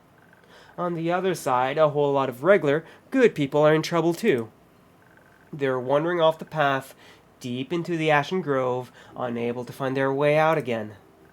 Compasses don't work at all anymore, and most people's senses of direction seem akin to that of stale bread. In summary, it's a mess. I recommend staying inside. Don't have to tell me twice. But that does sound quite strange. Strange is one word for it. Bothersome is another. What kind of storm do you think it is? No idea. It's like nothing I've ever seen before. Got any guesses yourself? It feels somewhat primordial, but maybe that's just the nature of strange storms in general. I certainly haven't gotten any divine visions from the great sea serpent. Granted, he's been very quiet on that front ever since I retired. Primordial, huh? Figures. That explains the frogs. Sorry, the frogs? The frogs in the treehouse. The frogs in the what now? Sorry, I should have clarified. I'm talking about the adventurers who turned into frogs. I'm still lost. Blame the storm. I think I'd rather blame your lack of explanation. Fine, fine. Some adventurers got tangled up in some strangling scrubs. I cut them out of there and agreed to lead them out of the grove. There were 4 of them, each more reckless than the last. It was a hassle leading them back. Especially with all those aberrations haunting the storm. Not to mention that the adventurers themselves seemed to lack any sense of perception whatsoever. They almost fell into the ravenous pit. Is that what turned them into frogs? No. What sort of ravenous pit turns people into frogs? When we were passing the boundary of the ancient forest, we ran into more of those aberrations. Give me a moment. I'm gonna get my chair. My feet are starting to hurt.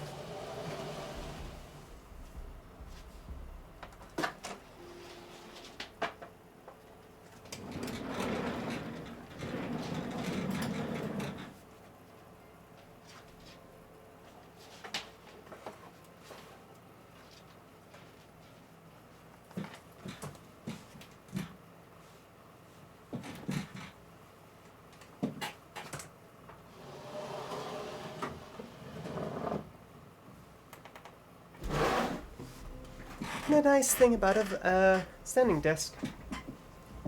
Quick and easy switch. Just have to get the chair back in.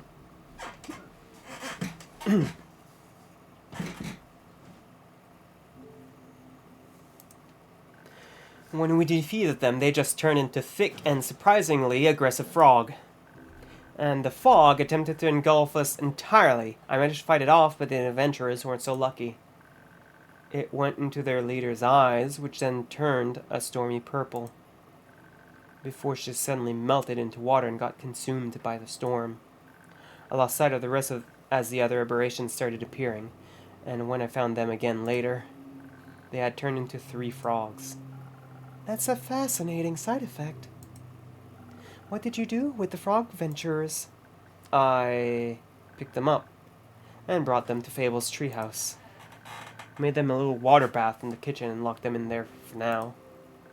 That way they can't cause any trouble and the windows keep the fog out well enough. Did you leave them some snacks? Of course. Excellent. So what are you going to do to get rid of the storm? Nothing. Do I look like an adventurer to you? Kind of. Just like less frog-like. Topaz! Hi, how are you? Welcome in. How are you doing, gorgeous? Hi, beautiful. Hi. If you guys have not checked out Topaz, please do. Topaz is wonderful. Are you at work? I'm assuming you are. Oh, praise be, bitch! I'm the one who did it! The Grove owes you a debt beyond measure. The Grove? I need to get back into PG3.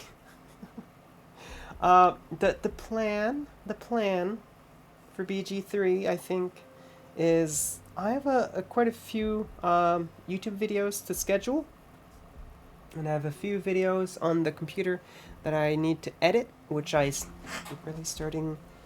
So someone lit a fire under me, and I'm like, okay, I need to do this. So what I might do is just play it off stream, but record it and put it on YouTube.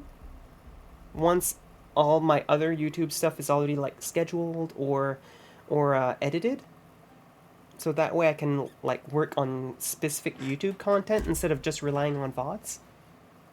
20 million, yeah, pretty much. It feels that way, anyways. Work is slow, which is good. That's good. Hope your night is going well. My night is going well so far. Thank you. We're just having some fun, finally exploring the DLC to Tavern Talk, which has been a very fun game. So if you like visual novels, honestly, I highly recommend it. Kind of, just less frog-like. Take care of myself. Alright, we'll take a sip of water. Thank you for the water. If I can open the bottle.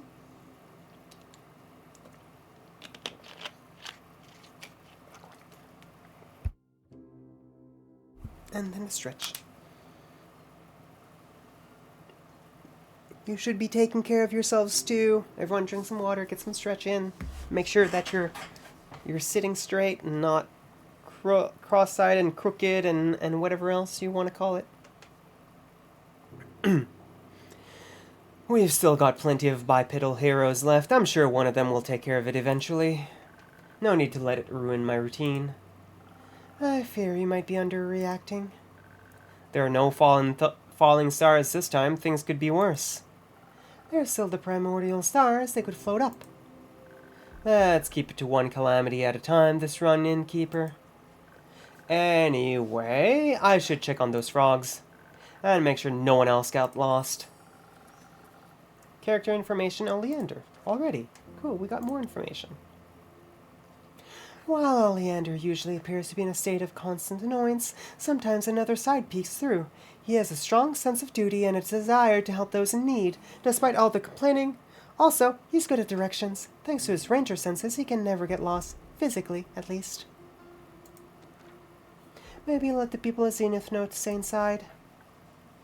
I'll inform a town crier if I found one. Stay inside, Innkeeper. Only because you asked so nicely.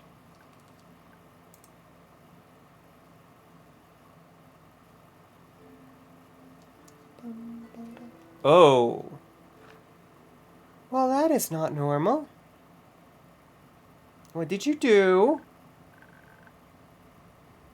Hello, innkeeper. Your brave researchers have returned. Or is that the fog that Oleander was talking about? I guess that's what it is. Hello, innkeeper. Your brave researchers have returned. Hello. Good to see you all unharmed and well. Have you added researcher to your resume, Millie?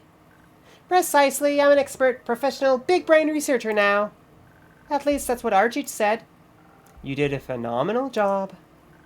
Thank you. Some kind of triple J classing now. Detective, thief, researcher. But, to be honest, I'm only a bit tired of books and paper and saliva and teeth. So I don't know if the researcher's life is for me. Hold on, why were there teeth in your research?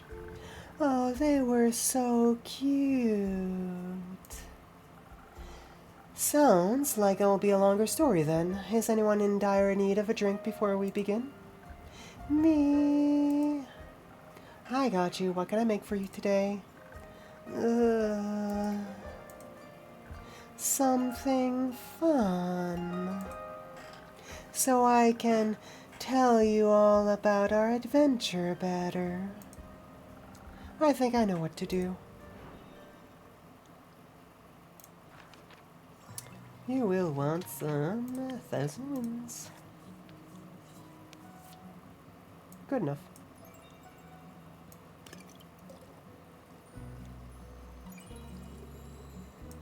And then defense, right?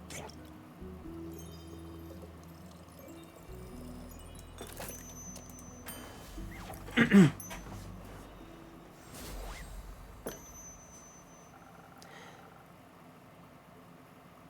But Miku and Fortnite's the purest thing in the world? It is, I agree.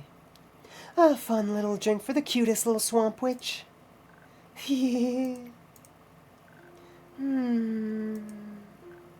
Oh, she loves it. I do.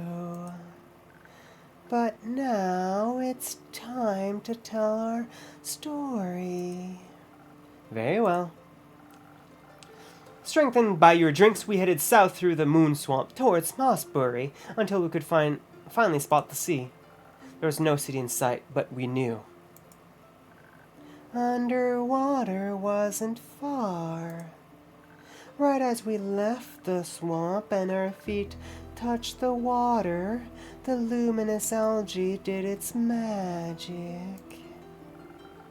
It formed enormous air bubbles around our heads. I was a bit skeptical at first. I've read about shipwrecks and countless drowned victims after all. But I pulled myself together. To write about life, one must experience it. So I dove into the water head first. When what can I say? My head stayed completely dry. What a fantastic magic, really. It looked a bit silly. The bubble adjusted to the size of his hat, not his head. Just the tip of his feather got a bit wet. Meanwhile, Millie's bubble was big enough to fit her whole body inside. Because her legs didn't reach outside of the puddle, she couldn't swim on her own. But Baya managed to pull her along with ease. So, just like underwater did a little over a year ago, we slowly descended. While we were swimming, an unknown world came into view. Fish of all shapes, colors, and sizes, swarms of glowing isopods, and large, monstrous creatures in the distance. The creatures didn't scare you? No, not at all. They didn't look very aggressive to me. Curious, maybe, but they kept their distance. And then, we could finally see the gates of underwater. It was like a dream. No. Even in my wildest dreams, I couldn't have imagined the beauty of that sunken city. The travertine walls and marble pillars, the gentle magical light that illuminated the city and the dark ocean around it, the myriads of colorful, sometimes even glowing, sea creatures attracted by the light. It's so much more beautiful than any description I'd read. What a wondrous place. And it's a huge magic bubble, and there I thought my bubble was big. I'm so glad I decided to go with you on this wonderful adventure. The words and inspiration for my next story flowed to me like gentle waves. I can't wait to write them all down. We entered the city through a huge special magical seal that keeps the city dry. Ellie was the only one of us with dry clothes, though. And I was so very excited to see the Banshee and the Mary Morgan. We quickly met up with them at the inn they were staying at to ask them about the exact location of the mechanism. I showed them my cool puzzle piece. And the Mary Morgan said it definitely looked like the one she saw in the library. I was so excited. I was so close to solving my puzzle. They told us the way to the Corellifian library, and then we were ready to go. They didn't come with you? No. Apparently, they had made reservations for dinner and dancing that night. And we didn't want to interfere with their plans. It was their vacation after all. But we promised to update them later. After another short walk, we finally reached our destination, the Corellifian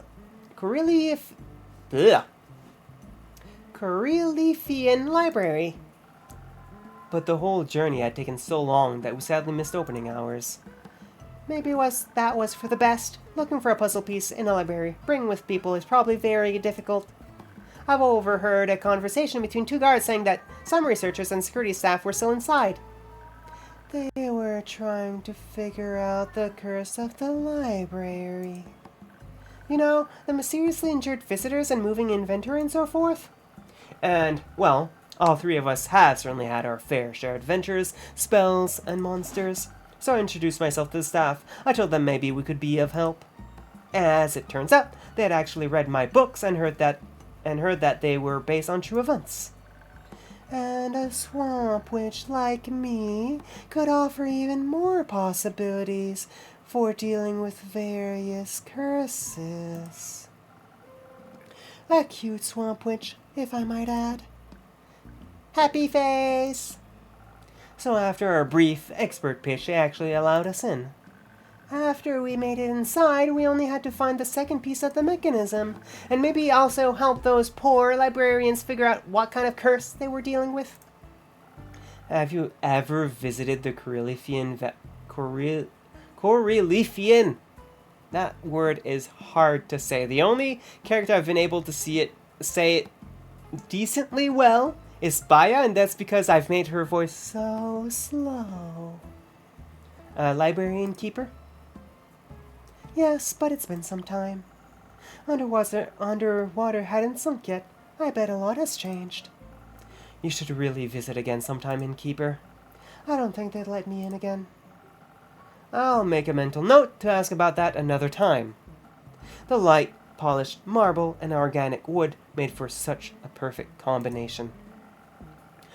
All those arches and tall bookshelves that towered above us were us mere mortals. And the highlight of the whole structure was the sun dome. The sun dome?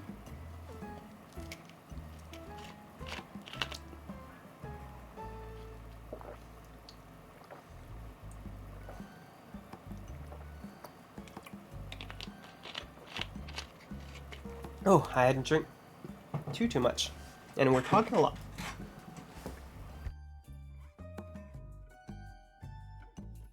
One thing about visual novels, especially visual novels, make sure you're hydrated, because your voice definitely needs rest. And this is another thing about playing these games with practicing VA work and voice optimization and stuff like that. It does mean that I get my endurance testing, I guess, while doing it. Because constantly shifting to different voices and making funny voices and moving the muscles in all different ways, definitely a strain on the vocal cords. Because I remember when Pen and I were playing Ace Attorney the first time around, there was this one specific character, my voice was shot the first time I did that voice. It was shot. So I made sure to always have a warm drink whenever I played visual novels afterwards. The Sundome?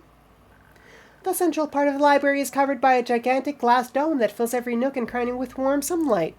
It's really cool, but it also made me feel very small. When we got in, one of the staff members saw us looking around in awe. She told us they had the dome for better lighting and to instill a sense of normalcy into such an abnormal location. Excuse me. Abnormal location. It's also a rather new addition to the library. I find it a bit strange that the renovations seem to have finished just before the first reports of the alleged book hauntings. Renovations, scamenovations. I really wanted to find the second puzzle piece. So while Archie talked to the librarian, Spy and I started very unsuspiciously looking for the mechanism thingy. We followed the Mary Morgan's description to a T and even found the mildly wet pillow where it was supposed to be displayed on. But it wasn't there. It was frustrating, as if someone deliberately snatched it away right before we could get to it. At that point, I was still talking with the staff. One of them introduced herself as a researcher of ancient spells and magic. And the more we talked, the clearer it became that my suspicion of a correlation between the renovations and the curse was well-founded. Meanwhile, it got darker and darker in the library as the sun was slowly setting. Of course, mere darkness wouldn't stop me from searching the whole library. Never underestimate a Vukakin's night vision. Up until that point, I had tried to always keep her in sight, but I kind of lost her in the darkness. I really wish I had better eyesight. I was rummaging through the bookshelves and the books themselves. I mean, the puzzle piece had to be somewhere, right? But when I tried to move a particularly old and heavy leather book, I suddenly felt a sharp pain in my finger. Did the book bite you? Yes, rude, right? Very. It had dozens of long, razor-sharp teeth and was nibbling on my finger. Her screams echoed through the whole library. We rushed over to her instantly. But when they arrived, the book had already let go of my finger and fled to a hidden nook. Kind of like it was scared. I told them what had just happened. I feared they wouldn't believe me, but instead, I saw a look of realization dawn on my assistant Archie's face. It suddenly all made sense. It was as clear as day that the librarian wasn't dealing with a curse, not in the slightest. Instead, they were dealing with mimics. Yay, mimics! I love mimics. I love mimics. Which is funny to say, they are a staple of D&D, but I actually don't ever remember my DM ever spring a mimic on us. I don't remember. They might have, but I really don't think so. I don't think I've ever seen anyone proclaim that word so happily before. Well, it was my first time actually seeing one in the wild, though I would have expected them to look more like treasure chests or doors. But of course, in an environment like that one, books made so much more sense. The staff said they'd never had any issues with rodents or other small animals, so that means the mimics must have been living in the library for quite some time. I'm guessing years, if not decades. But all the reports of visitors getting bitten and books moving are pretty recent, right? The staff asked the same questions, but luckily Archie here is a mimic expert. Well, they appear in almost every adventure novel, so I guess my knowledge just accumulated naturally. You see, Innkeeper, some subspecies of mimics are nocturnal. They absolutely despise light. So a dark and moody place like your library is perfect for them. Unless some people decide to add a huge glass dome to let in more light. It's not like all mimics are aggressive by nature. They were just scared. And of course they were. They don't do well with change and had recently lost their safe home to one with far more light. And if that wasn't enough, the visitors were also picking them up regularly. That's super stressful. If I were a mimic, I would also start biting people. Honestly, I felt really sorry for them. And so did the staff. But we still needed a solution for the biting issue, obviously. While they were discussing all that, I could still hear the mimic that bit me shuffling in the corner. It was so scared of us that I felt bad for screaming so loudly earlier. So I tried to calm it down for her. I'd never met a creature like that before. But they talk at a similar frequencies as plants, so we understood each other right away. What a unique and fascinating way to communicate. The librarians were equally in awe. I explained our situation and assured the mimics that we weren't there to hurt them. And with our combined powers as great detectives, authors, and mimic whisperers, we found a solution. They obviously couldn't undo their renovations. Also, the residents loved the glass dome. But to help the mimics feel more safe and at ease, we needed a bit more shade in the library again. So Bio transformed the whole east wing into a botanical garden. It was a fantastic sight. I'd never seen such diverse flora pop out of nowhere before. Not nowhere. I just nicely asked the tiny algae and spores in the joints if they would like to grow. And they were so eager to grow. It took the mimics approximately half a minute before they explored their new abode. We could hear the rustling of paper throughout the whole library. They loved it. One even came over to thank us. It was the one that bit me. I'd recognize that purple book cover anywhere. It was very grateful and said the whole colony liked their new home. And it also wanted to give us something. You'll never guess what it was, innkeeper. A bone? From some unlucky finger or creature that didn't get off so easily? You have a wild imagination, huh? You couldn't be more wrong. Too bad. What was it then? It was your mechanism thingy. It was a second puzzle piece.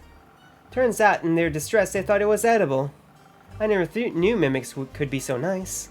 I suppose it's now up to me to change their bad reputation. Sounds like a plan and a very successful adventure. It gets even better! The librarians and I spent a few hours studying the mechanism, and we figured out that it's supposed to be a sour trope? A zoetrope. Exactly! The upper part has tiny holes in it. The light emitted by the fire spirit shines through and projects moving pictures of light onto the walls. Oh. Okay, that poor fire spirit. It was used for entertainment. No wonder it was so angry. And apparently the fire spirit is called the Tempest. It's a powerful fire spirit created by Leviathan. It's associated with, well, fire, passion, affection, and somehow, listen to this, storms. Oh, is that why we're having storms right now? The librarians handed us an ancient tome full of information on it. The book contained a dramatic story about massive storms in the primordial sea that were summoned by the upsetting the Tempest. Presumably, because Millie opened its enclosure, it got exposed to a world very different from Leviathan's domain, which made it upset. We think the zoetrope was its home, but it's broken, and the spirit has no idea where it is. It's all very scary. Since zoetrope is old and broken right now, we can't just put the spirit back. Obviously, we need to fix it so we can let the Tempest return to it if it wanted to. But we needed to head back to the surface first. We said goodbye to the librarians and the book. I'm having a harder time making Millie's voice now. My voice is getting a little bit tired. Yes, we said goodbye to the librarians and the books, and the mimics, of course. And Bai also picked up a postcard to update the Mary Morgan, as well as a souvenir for Fable's brother Coriander. Yes, I got Oleander some coral sprigs. That's quite lovely. Indeed, but by then it was almost already the next morning. We're all quite tired, but I was also at least equally worried about the drink's effects wearing off. We definitely needed to get back to the surface as soon as we could, or else would be stuck in underwater. As soon as we got back to the barrier seal, the bubbles returned. They were already a bit more translucent than before, but we still had enough time to get back. Or so we thought. That doesn't sound very promising. It was horrible. At first, I could see the bubbles around me crackling like broken glass, and then water started rushing in. It was so cold and wet. I hate being wet. Luckily, we had already made it pretty close to the surface. Baya's kelp strands quickly pulled us towards the surface and helped us swim back to shore. But the weird storm made it so very difficult to navigate. Even though I'd read so much about how to always stay fine north, I was completely lost. And, well, we accidentally swam east instead of north. I was really confused where my swamp had gone, or why there was such a huge city in front of us. But I'd recognize that skyline anywhere. We were accidentally stranded in Zulford. You know, I've been back to the city a few more times since my quest there, so I knew a pretty solid tavern where we could spend the night. It was a recommendation from the familiars. In the morning, we sat down to discuss our next steps. I really wanted to fix the zoetrope, but when I pulled it out of my pocket, it must have come into contact with the sea when we swam back to the surface. The water seeping into some cracks must have corroded parts of the ancient metal. Several pieces of it probably broke off while we were swimming. Now they're lost in the sea somewhere. And our two parts don't fit together anymore. I really wanted to fix it. We weren't sure what to do, so we came back here. If only you knew a blacksmith. Innkeeper, could I maybe order a drink now? Of course. Do you already have a drink in mind? Yes, I would like to order a hot chocolate. One hot chocolate coming right up. Ah, wait. I would like an extra fancy hot chocolate, like with glitter or marshmallows on top. Sadly, I'm fresh out of marshmallows. Oh. But I could substitute them for some ghost berries. They pop in your mouth when bitten in two and add a fun twist to your drink. Oh. Yes, I'd love some of those. Very well. Ghost berries. Hot chocolate, I remember, is swift for the sugar high. So 1, 2, 3, and 1 defense.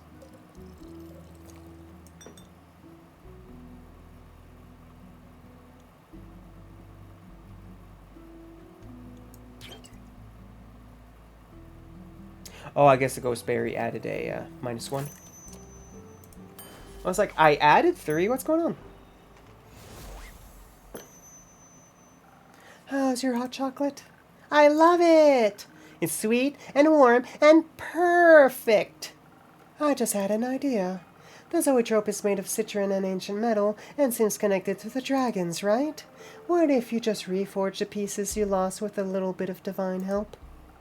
We forged a powerful sword once. A zoetrope might require some more finesse, but it isn't necessarily harder to do. Now that you mention it.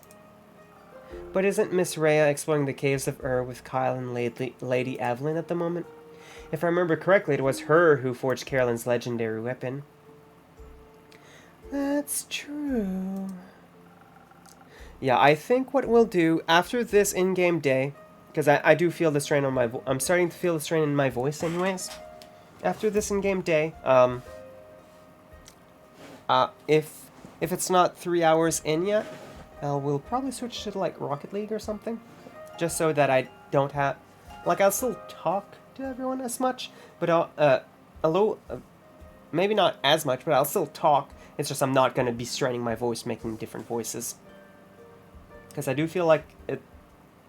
I've been playing with a lot of shifting today for some reason compared to the other times.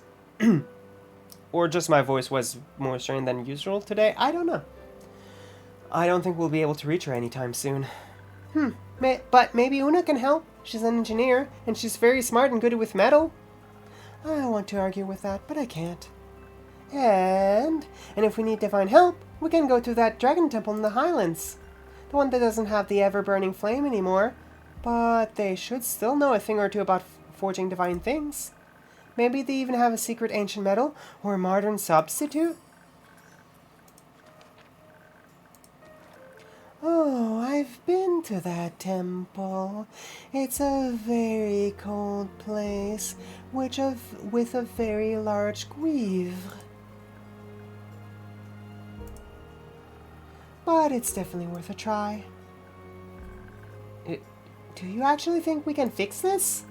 I'm scared that I might mess up big time. I messed up big time, and that the storm might be here forever, and that it's all my fault.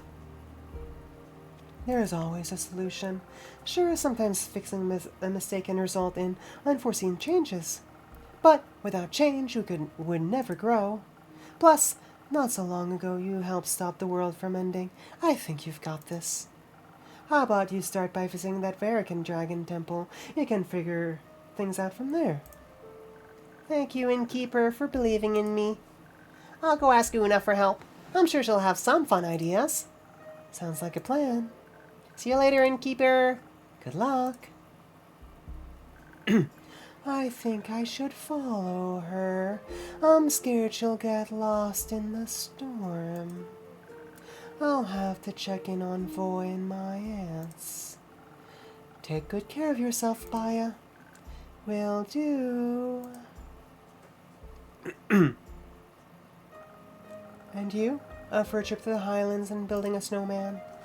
No, I fear this might be the end of the adventure for me. I have to meet Theo's parents tomorrow morning. I wouldn't want to miss that. Who knows how many tea and cake days that we have left together. But please, do let me know about the results of their quest. You can count on me. Thank you very much. But before I leave, after all that talking, I'm in dire need of a drink, dear innkeeper. Of course, anything specific in mind? Maybe something that'll steel my vocal cords for recruiting for more assistance to protect me from a sore throat tomorrow. That's something that I need, apparently. Leave it to me.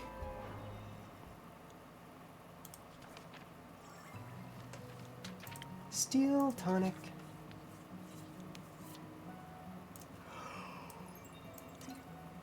Excuse me. That and 2 defense.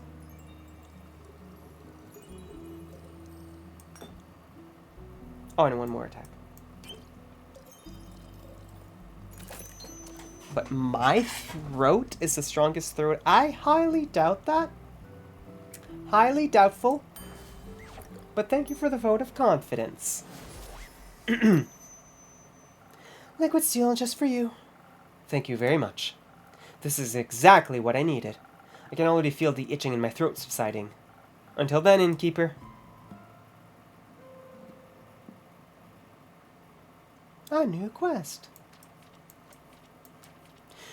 Melly's Actually, I think I'm just gonna read it in my normal voice. Or a more normal voice. Melly's mysterious piece seems to have something to do with the dragons themselves, as does the angry fire spirits she freed. No biggie.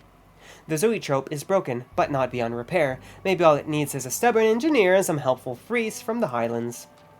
The wind and weather patterns seem to be changing. Visibility is dropping, and compasses are starting to fail. Nothing to worry about, surely. 1 zoetrope to rule them all. Thanks for the Lord of the Rings reference. The mechanism, a delicately crafted zoetrope, as well as the spirit that inhabited it, seem to be rooted in the realms of the great dragons. The zoetrope appears to be broken, but perhaps not beyond repair. A competent team is needed to seek out the priests and their divine forge in Verica to aid in reassembling the Tempest's home. Perhaps that will soothe its wrath.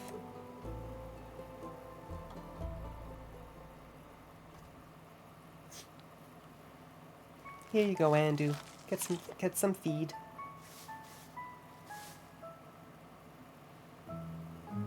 Alright, so we've managed to push the story at least forward. So we actually get to see a little bit of the story in the DLC. I'm liking it so far. Oh. The fog. Alright, save. Yep. Main menu. Like I said, I'm starting to feel the strain in my voice a little bit. Or at least I'm starting to get blah blah. Thanks for watching this video. If you enjoyed this video, please consider liking and subscribing and commenting down below.